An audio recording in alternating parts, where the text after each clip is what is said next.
Good morning. Please stand and let's praise the Lord through song.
In death comes life.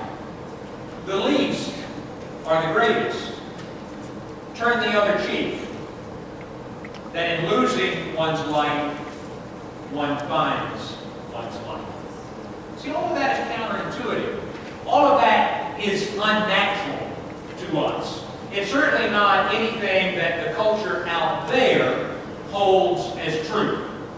So when you and I come in here, we're going to confess some things, embrace some things, believe some things that are counterintuitive and unnatural to us.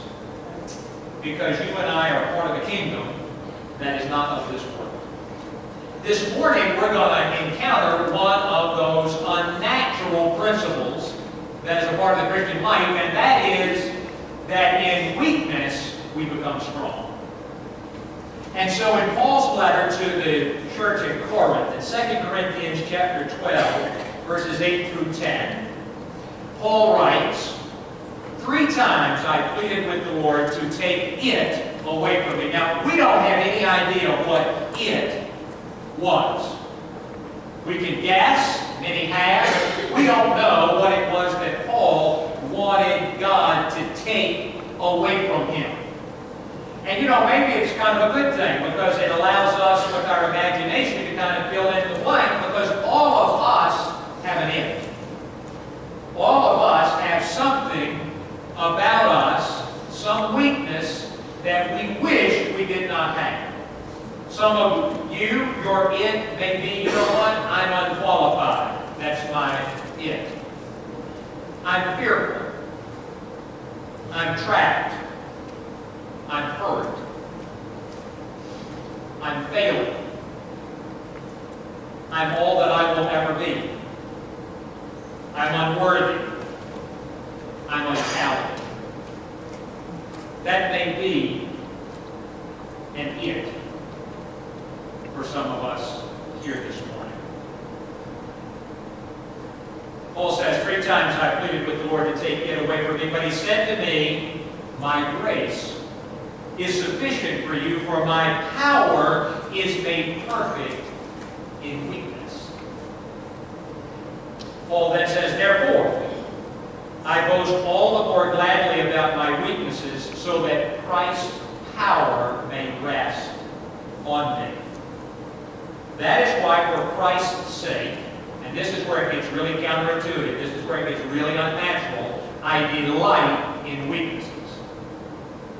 I delight in weaknesses, in insults, hardships, persecution, difficulties. And here's what we're going to think about this morning and focus on, is the way Paul concludes this. He says, for when I am weak, then I am strong. For when I am weak, then I am strong. Again, another element of the Christian life, of being a Christian that is unnatural, it's counterintuitive. When I am weak, then I am strong. So this morning, I want us to think about what that means and what that can say to us, because all of us came into this sanctuary this morning with a weakness or weaknesses. it for each of us. There's something that we think about ourselves that we wish we were stronger in, better in, more whole in. But I want you to know this morning that from Scripture comes the very counterintuitive principle that God uses our weakness in ways that are transformative.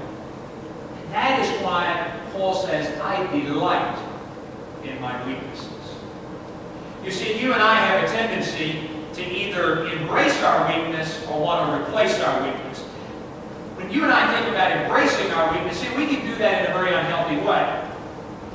We can say, okay, I've got some weaknesses, and it could have been some of those things on that list that I read, or maybe some other things, and we just kind of then resign ourselves that, well, that's just the way it's going to be. I'm never going to be beyond it. I'm never going to move past it. That's just where it's going to be. And we kind of enter into this just kind of surrender. We enter into this attitude of resignation about it. Or we get into a mentality that, well, I'm going to replace it. And so then we get all pumped up on, a bunch of self-help and, I'm going to kind of pull myself up by my bootstraps and I can do this thing on my own and whatnot. It's all about us. It's all about us. Well, this morning, we're reminded by the Apostle Paul that we are strong in and through and because of our weaknesses with God. And those two words are critical. With God. So I want us to think about that this morning. First thing, when we embrace our weakness in a healthy way, we're in God. When we embrace our weakness, it's a sign of faith. It's a sign of faith. It's basically saying, I have confidence, I am secure enough in who God is to admit who I am not. And that's a statement of faith. When we can have enough faith and confidence in who God is to be able to admit what we are not. One of the great examples of that is in the book of Judges, the book of 1 Kings, where we have Solomon. Solomon has risen to a place of political power. And he's thinking about all of the responsibilities that now are going to come with this new position. And Solomon says to God, he says, I am only a little child and do not know how to carry out my duties. So give your servant a discerning heart to govern. In other words, God, I'm weak. I don't have within me the capacity or the capabilities to do this right. So please, because of who you are, help me as I am. When we can say that to God, that's a huge statement of faith. Because it is expressing complete confidence in God to work, not around our weakness, but through our weakness, to do something that we cannot do or become on our own. When I was a student at Radford, one of my best friends, in fact, a sweet mate my sophomore year, was a guy named Chris Sansone. And Chris was on the Radford University golf team. And he could play. He could absolutely play. And he kept after me, sophomore year, he would say, let's go play golf. Let's go play golf. Well, if you've ever played golf with me, be glad that most of you haven't, a few of you have. You know it's not a pretty thing. And I've been playing golf maybe about 5 or 6 years, self-taught. You know what that means. That means you learn everything wrong. And then you spend the rest of your adult life trying to compensate for all the bad habits you got. So that was, under no circumstances was I going to go play golf with Chris. Well, he finally just kept on, and Radford University had a little relationship with a golf course there in the New River Valley that if you were a student, you almost played for next to nothing. And so certain times of the week. So we went. Well, we, played about the first 3 or 4 holes, and Chris was sailing these beautiful drives right down the fairway, and then, a little short chip to the green, and then a one putt. It makes you want to just throw up. If you're playing all the people like that. And so I was hitting all the white pines and everything, just all over the place. And finally we got to about the 5th or 6th hole, and I looked at Chris and I said, Chris, I can't do this. I said, can you help me? And Chris said to me the exact same thing that God said to Solomon when Solomon said, I can't do this. Will you help me? You know what God said to Solomon? God said to Solomon, I'm glad you asked. Chris looked at me and he said, I'm glad you asked. And so he threw a ball at my feet and he said, first thing we're going to do is to learn about your stance, and then we're going to learn about the grip, and then we're going to learn about the swing. We were about 50 yards off from a green, and so he lined me up and, put all the mechanics together, and I took a swing at that ball and it sailed and went right onto the green. It was beautiful. He threw another ball down and he said, do the exact same thing, the exact same way. I chipped, went right on the green. He threw a third ball down. He said, I want you to do the exact same thing, the exact same way. Ball landed on the green, rolled off the back of the green, and he said, now your adrenaline's going, you're pumped, and you got more muscle behind the swing. He said, that's why that happened. Now, I wish my golf game had stayed that way, but in that moment, he looked at me and said, I'm glad you asked. Let me help you. You know what? When we go to God and say to God, God, I can't do this. God, I can't be this in and of myself and all my little inner resources. I can't do it because of whatever that it is. God says to us exactly what he said to Solomon. I'm glad you asked. And he steps in. So confessing and embracing a weakness is a sign of faith. Secondly, weaknesses create a context to show God's strength. Weaknesses create a context to show God's strength. One of my favorite scenes in the Old Testament, I did a little sermon on this one time. You get just great little messages from Judges chapter 6, but Gideon is cowering. He's trembling in fear in a wine press. Now what that means is the guy is like waist deep in grape juice. He is hunkered down in this wine press because the enemy, the Midianites, are coming at he and his village. So here's Gideon, hoping nobody will see him, hoping nothing's going to happen to him, hunkered down in this wine press. God comes to Gideon, and God says to Gideon, Gideon, you mighty warrior.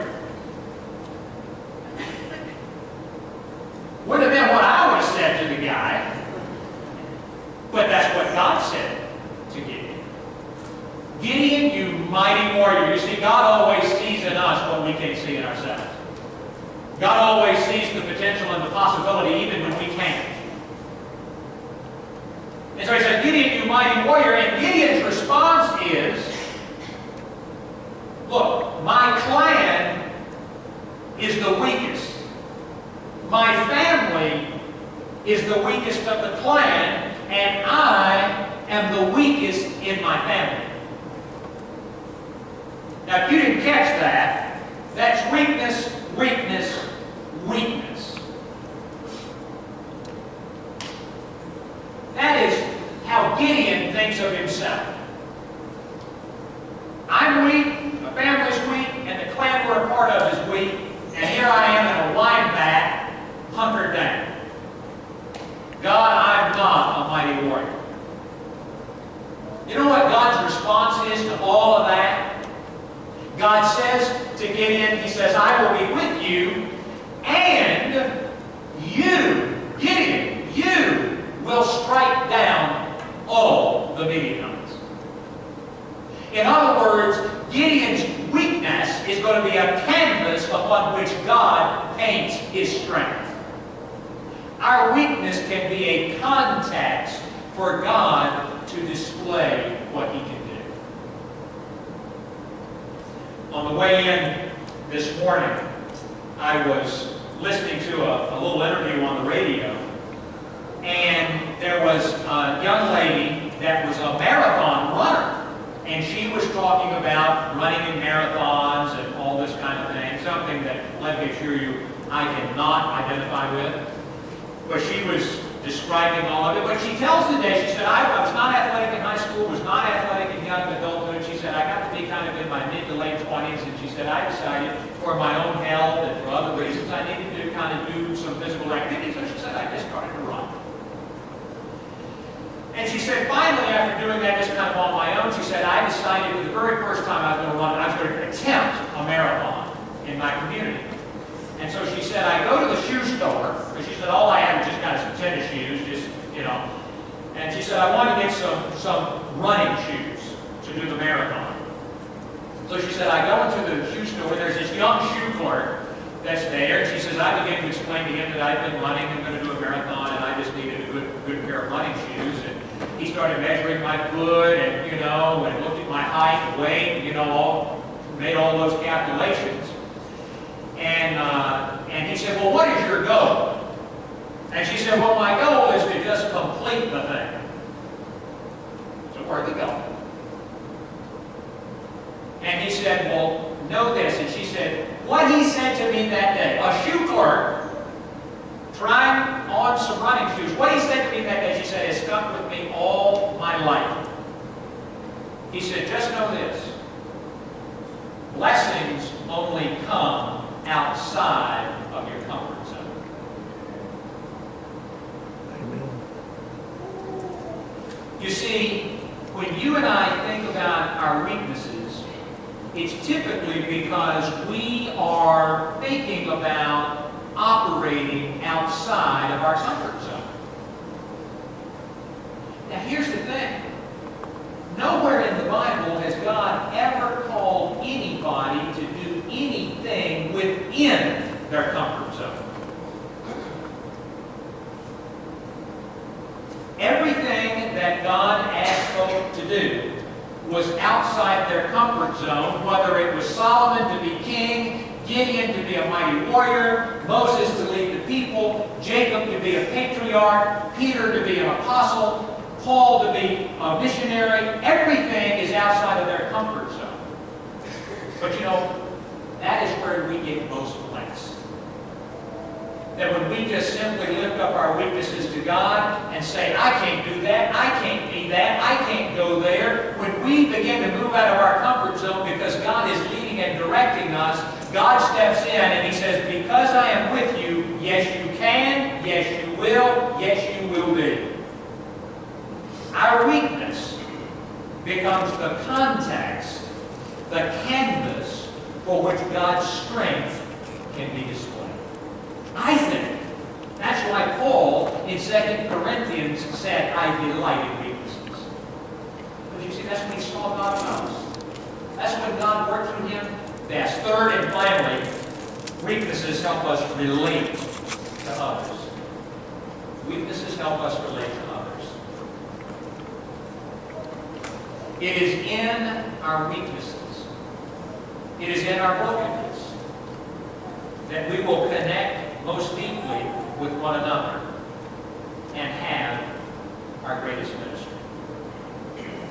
Two words that people need to hear when they're hurting are not, you should. People don't need our prescriptions. But, me too. Me too. I want to close with this illustration. Years ago, I was doing a pastoral care practicum through Virginia Baptist Hospital. The director of pastoral care would come to Roanoke one day a month, and there were about 5 or 6 of us. We were all pastors, and we would gather and do this kind of all-day, one-day thing, again, once a month. And it had 3 components. Component number 1 was the director of pastoral care would present a little study, a topic, I don't want to say lecture, that wasn't quite what it was, on something about counseling. It could be family systems, grief, premarital counseling, but something about counseling. Component number 2 was we'd all have to share an event from our ministry setting, a case, if you will, which the group kind of processed. And then number 3 was what he called IPR time, interpersonal relationship time. And that's where we just circle the chairs, get out of kind of the lecture format or the case study format, just circle the chairs, and anybody who wanted to share anything that's on their heart or mind could do so. And it was just kind of a little group time to bond and share and be with each other. And so some folks, I remember one guy, he and his wife were getting ready to experience the birth of their first child, so he talked a lot about that. A couple of them were in the process of changing churches, so there was some professional transition, but we kind of skated along at that level for probably about 8 months or so. And then there came a time when one of the participants shared about the death of his dad that had happened about 2 weeks prior to our meeting. Now, his dad had lived a long life, was not a tragic and by any means long, full life, but he was sharing about his dad's passing. He got about maybe 2 minutes in to sharing about that and the service and all, and he just broke down. Just broke down. And as the director of pastoral care kind of chatted with him, and as the group kind of consulted, what came out was, not only was he grieving the loss of his dad, but he and his dad had had a very fractured relationship, and that had not been restored or repaired prior to his dad's death. And so he was not only grieving the loss of his dad, but he was grieving the loss of what never was. I share that story to just simply say this. Once that brokenness was put on the table, so to speak, that group went to a new level of engagement in ministry to and with one another. It's not in the high fives and victory laps that we bond. It is in the sharing of our weakness and our brokenness with each other that we begin to connect and minister to each other. There is strength in weakness. Let's pray again. Father God, so much about the Christian life and experience is counterintuitive. And at first glance, it doesn't make sense. How can one be strong by being weak? But we're reminded your ways are not the ways of this world. The way in which your kingdom operates is countercultural. And Lord, we're reminded this morning that we can say, as Paul did, I delight in weaknesses. Because it is in weaknesses that we often express our deepest faith and confidence in you. It is in our weaknesses that your strength is displayed so greatly. And it is in our weakness and our brokenness that we connect. We connect in deep and meaningful and healing ways with one another in the body of Christ. So, Lord, may we know this morning that your grace is sufficient for us, that your power is made perfect in weakness, and that when we are weak, in you, we are strong. In Christ's name we pray.